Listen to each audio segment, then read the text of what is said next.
जी, बिस्मिल्लाहिर्रहमानिर्रहीम। एक बात जिसको कि कोई गौर नहीं कर रहा और हमारी अस्करी क़यादत को भी समझ में नहीं आ रही, वो ये कि जो रिजीम चेंज ऑपरेशन हुआ पाकिस्तान में आज से 9-10 माह पहले, इसका असल हदफ पाकिस्तान आर्मी थी, इमरान खान नहीं था। अफ़गानिस्तान में जो कुछ अमेरिका के साथ हुआ और जिस तरह से वो ज़लील होके वहाँ से निकला और उस तालिबान वहाँ पे रीइंस्टेट हुए और जिस तरह से पाकिस्तान ने तालिबान को एक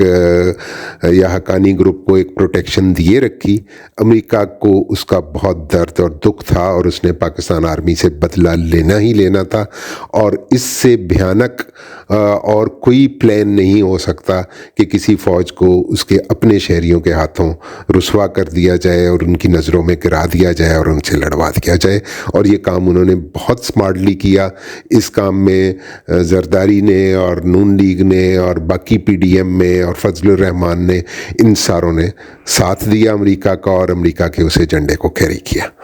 और पाकिस्तान आर्मी उस लपेटे में, हमारे जनरल बाजवा उस लपेटे में आए और उन्होंने अपनी जो कुछ ग्रजेस थी इमरान खान के ख़िलाफ़ या उनकी एम्बिशंस थी जो पूरी नहीं हो पाई थी इमरान खान के आने से, उन्होंने उनका बदला चुकाना था। और जैसे ही ये चीज़ें सिंक्रोनाइज़ की आपस में, इमरान खान की छुट्टी करा दी गई। एक ऐसा लीडर जिन्ना के बाद जो दुनिया में एक अपना कद रखता था, एक अपनी इज्जत रखता था और अपनी अपराइटनेस की वजह से और अपने बेलॉस होने के लिए जाना जाता था और दुनिया उसकी तारीफ़ें करती थी, और जिसके मुख्तसर दौर में पहले 2 साल तो उसके पिछली जो इकनॉमिक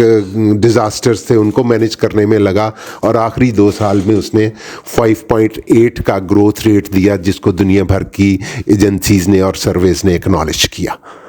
यहाँ पे फैक्ट्रियों से टेक्सटाइल के ऑर्डर संभाले नहीं जा रहे थे। यहाँ पे कंस्ट्रक्शन इतनी ज़्यादा हो रही थी कि सड़कों पे कोई मज़दूर आपको बेकार फिरता या अपने लिए दिहाड़ी ढूंढता नहीं मिलता था। निज़ाम तालीम को वो बदल रहा था। कॉलेजों स्कूलों में कुरान की तालीमात शुरू हो गई थी। कुरान विद मीनिंग पहली दफ़ा पाकिस्तान की 70 साला ज़िंदगी में पढ़ाया जाना शुरू किया जा रहा था और कितने महाजों पे वो काम कर रहा था। और इतना पॉपुलर लीडर, और जिसके दौर में बहुत अरसे के बाद लोगों को एक खुशहाली या एक उम्मीद नजर आई थी, उसको उठा के आपने बाहर पटक दिया। मैं उसके बाद में उसके ऊपर आता हूं कि बाजवा साहब का एजेंडा क्या सिर्फ इतना ही था या इसके बियॉन्ड था। ये एक ऐसा नुकसान हुआ पाकिस्तान आर्मी का, पाकिस्तान आर्मी के साथ इतना बड़ा धोखा हुआ, इतना बड़ा जुल्म हुआ कि एक वो फ़ौज जो पिछले 70 साल से शहादतें दे रही थी, ये ठीक है कि पाकिस्तान में अमरीकी मफादात का तहफ़्फ़ुज़, पाकिस्तान एक मतलब सेटेलाइट कॉलोनी था अमेरिका की, और वो पाकिस्तान ही नहीं, पाकिस्तान जैसे 50 और ममालिक दूसरी जंग अजीम के बाद इन्हीं शर्तों के ऊपर आज़ाद हुए थे कि वो पिछले नौआबादियाती निज़ाम जो था, कॉलोनियलिज्म, उससे जान छुड़ाई फ्रांस और इंग्लैंड से अमेरिका ने, और इन मुल्कों को अपने उस इक्तसादी शिकंजे में ले लिया। पाकिस्तान को जो पहला प्लानिंग कमीशन था, उसके 10 में से 8 मेंबर्स अमेरिका से आए थे। उनका कोई फोर्ड इंस्टीट्यूट ऑफ इकोनॉमिक्स या उस दौर की आप उसको IMF कह लें, जिन्होंने आके ये तरतीब दिया कि यहाँ पे लेबर के साथ क्या करना है और रॉ मटेरियल के साथ क्या करना है और इनका एजुकेशन सिस्टम क्या होना है और इनके गोल्स क्या होने हैं और इन्होंने कितने डैम बनाने और कितनी सड़कें बनानी और कितनी एक्सपोर्ट्स करनी और इनके बलूचिस्तान से मादनियात को निकलने देना या नहीं निकलने देना। ये सब फैसले उन्होंने किए थे और वो फैसले 70 साल तक यहाँ पे नाफिजुल अमल रहे। और दुनिया के और बहुत सारे मजबूर ममालिक की तरह पाकिस्तान भी उसी इंपीरियलिज्म का शिकार था और यहाँ पे अमरीकी मफादात का तहफ़्फ़ुज़ जिस तरह से सियासतदानों ने किया, उसी तरह से फ़ौज ने भी किया। और इस तरह से आहिस्ता आहिस्ता हमें हमारे अंदर से ग़ुलामी का वो एहसास भी ख़त्म हो गया कि हमारे ऊपर दूर से बैठ के कोई हुकूमत कर रहा है और हम उनके कहने के ऊपर, जिसको वो सफ़ेद कहते हैं उसको हम सफ़ेद कहते थे और जिसको वो स्याह कहते थे उसको हम स्याह कहते थे। ये तो एक नया लीडर मिला, एक तब्दीली की एक लहर चली और एक बंदा जो वेस्ट से एजुकेटेड था, जो टिपिकल क्लर्जी से हटके था, उसने अपनी एक प्ले बॉय वाली जिंदगी को अबेंडन किया और उसको रब ने हदायत दी और वो एक बेलौस जज्बे के तहत यहां पे आके उसने काम करना शुरू किया और उसने करके दिखाया। उसने चीज़ों को जब सीधा करना शुरू किया और आगे जब उसको चीज़ें नज़र आईं कि हम ईरान से तेल नहीं ले सकते इसलिए कि अमेरिका उसकी इजाज़त नहीं दे सकता, हम रशिया से तेल नहीं ले सकते इसलिए कि अमेरिका उसकी इजाज़त नहीं दे सकता, हम अपनी मर्जी से अपनी पॉलिसीज़ नहीं बना सकते, हम अपने एजुकेशन सिस्टम को करेक्ट नहीं कर सकते, हम सवाए अमेरिका की एक फ्रंटलाइन स्टेट यहाँ पे बन के रहने के और नेटो के नॉन अलाइड मेंबर बन के हम यहाँ पे अमेरिकी मफादात के तहफ़्फ़ुज़ के अलावा हम कुछ नहीं कर रहे थे पिछले 70 सालों में। जब कोई सियासतदान अमेरिका के एजेंडे से बाहर निकलने की जिसने कोशिश की उसको उन्होंने फ़ौज के हाथों हटवा दिया, और जब फौज उनके एजेंडे से बाहर निकलने की कोशिश की तो उन्होंने सियासतदानों के हाथों फौज को जलील करवा दिया। ये खेल वो खेलते चले आ रहे हैं और दुनिया के 50 ममालिक में वो ये खेल खेल रहे हैं। तो अगर अल्लाह ने ऐसी एक सूरत हाल क्रिएट की, अब लोगों की दुआएं काम आ गई कि पाकिस्तान में एक ऐसा लीडर आया जिसने लोगों को विजन दी और उसके अंदर ये जुर्रत थी कि वो कहता कि हम अमेरिका को यहाँ पे अड्डे नहीं देंगे, और उसने एब्सोल्युटली नॉट का नारा लगा दिया और उसको ओन किया और पब्लिक ने उस नारे के साथ अपने आप को आइडेंटिफाई कर लिया और चीजें सीधी सिमत में मूव करना शुरू की, तो फौज के हाथों उसको उठा के नीचे पटक दिया। ये एक जुल्म हुआ, और ये जुल्म सिर्फ इमरान खान के साथ या पाकिस्तान की अवाम के साथ नहीं हुआ, ये जुल्म उस फौज के साथ हुआ जिसने अमेरिका के उस फ्रेमवर्क के अंदर रहते हुए भी बेशुमार काम इस मुल्क के लिए किए, जिन्होंने एटम बम को, ठीक है उसको कंसीव भुट्टो साहब ने किया या इक्यू खान ने उसको रियलाइज किया,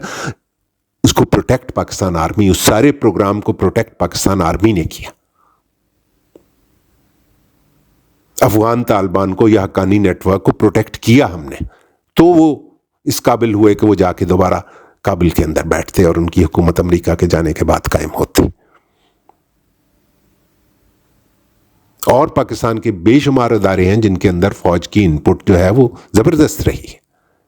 तो अगर ऊपर से कुछ जर्नैल बिक गए या अमेरिका में कोर्स करने गए और वहां पे उनकी पता नहीं वीडियो बन गई या उनको कोई ऐसे इंसेंटिव्स दे दिए गए कि उनकी आंखों पे पट्टी बंध गई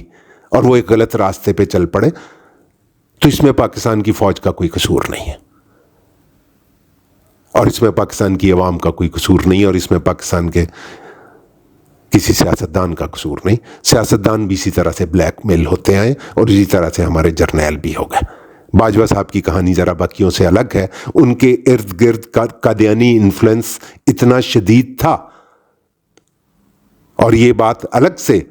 इस बात को एड्रेस किया जाना चाहिए कि पाकिस्तान में इतने आला ओहदे पर ऐसा आदमी कैसे पहुंच सकता है जिसका ससुर भी कादियानी, जिसके साले भी कादियानी, जिसका पूरा ससुराल कादियानी, और वो उसने अपनी प्रमोशन ब्रिगेडियर से बियॉन्ड के लिए जब उसका 1 साल बोर्ड नहीं हुआ तो उसने कंटेस्ट किया कि जी मेरी तरक्की इसलिए नहीं हो रही कि मैं कादियानी हूं, और इन्होंने इंटरनेशनल पावर्स के और इंटरनेशनल उस सेकुलर जहालत के प्रेशर में आके उसको प्रमोट कर दिया, और उसने आके इस मुल्क के साथ वो किया जो इसके दुश्मन भी ना करें। उसने पाकिस्तान आर्मी जैसे आला अदारे की साख को तबाह कर दिया, और उसके बाद ऐसे बंदे प्लांट कर गया कि अगले 10-20 साल तक भी हम उस शिकंजे से निकल नहीं सकता। अभी भी ये जो कुछ हुआ इसको अंडू करने का एक तरीकाकार मौजूद है। पाकिस्तान आर्मी, हाफिज साहब, नए चीफ साहब ओन करें अपनी गलतियों को, पाकिस्तान आर्मी से जो हुई, जो अदारे से एज अदारे के तौर पे हुई, उनको तस्लीम करें और उसको रेक्टिफाई करें और कोर्ट मार्शल करें कमर जावेद बाजवा का। किस तरह से उसने सिंगल हैंडेडली इस मुल्क को तलपट करके रख दिया, पाकिस्तान तबाह कर दिया, और उसको डिफेंड कर रहे यही जर्नैल आके, यही लोग आके, और वो चोर चक्के जिनको दुनिया जानती है, दुनिया में उनको यूनिवर्सिटीज में लेक्चर होते हैं तो उनके नाम लिए जाते हैं कि ये वो लोग हैं, ये वो लीडर्स हैं जिन्होंने अपने अपने मुल्कों को तबाह कर दिया और वहां की दौलत लूट के लाके यहां पे रख दी। शर्म आनी चाहिए उन जजेस के ऊपर भी जिन्होंने इन जैसे लोगों को यहाँ से निकल कर भागने की राह हमवार की उनके लिए, और इस तरह के सवालात किए कि जी अगर ये आप गारंटी दें हमें कि ये अगले 2 दिन में इसको कुछ नहीं होगा।